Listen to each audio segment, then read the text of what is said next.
Question dans ce 12h30, que devient notre matériel informatique une fois obsolète? Nadia Tayama, quelles sont les possibilités de recyclage?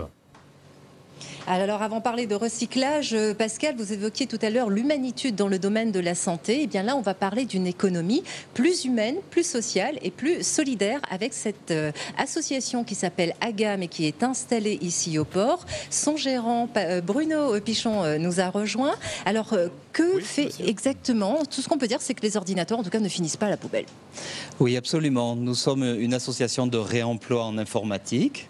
C'est un atelier chantier d'insertion et dans ce sens, on va créer de l'emploi par l'informatique. En quoi consiste cet emploi? C'est que les ordinateurs vont être reconditionnés à la fois pour éviter des déchets, mais aussi pour être distribués à des personnes qui sont éloignées du numérique pour qu'elles aient un équipement. Restez avec nous, Monsieur Pichon. On va aller voir justement ces jeunes qui ont été embauchés depuis un petit peu plus de 200. Ils sont 8 au total et on va rejoindre tout de suite Sylvain. Sylvain, Ounena, 26 ans, vous travaille donc ici. Quand il parle là-haut d'économie sociale et solidaire, que ça il reflète pour vous? Pour moi, ça permet de réutiliser les vieux ordinateurs usagés. Ça permet de moins polluer la planète. Et pour moi, je trouve ça, c'est bon pour la planète. Alors, ici, donc, il y a 8 jeunes, Pascal, qui travaillent pour démonter les vieux ordinateurs, les réparer, les reconditionner. Un autre jeune aussi qui fait partie de l'équipe, c'est Alain. Alors, quand ces ordinateurs sont recyclés et reconditionnés, Alain, après, le public, il vient ici voir Azote. Concrètement, où c'est quoi, où de parcours, que ça, l'association, la PMI à où de faire? Enfin, comment parcours, moi, j'étais dans le BTP. Et puis, je voulais aller dans l'école informatique, mais faire un bon niveau en anglais. Et il fallait aussi avoir des sous. Mais après, je passe le PTP, comme je dis.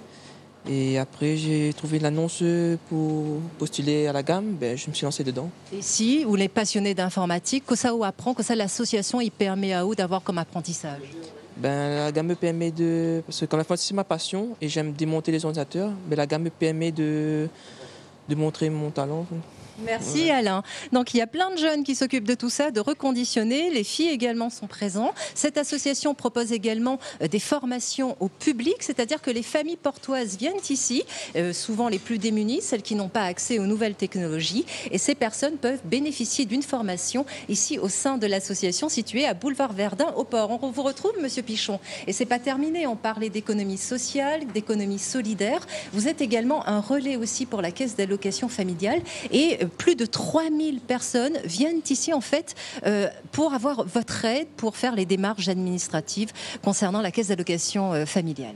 Oui, absolument. Il y a de plus en plus de démarches dématérialisées à accomplir avec les caisses, Pôle emploi, etc.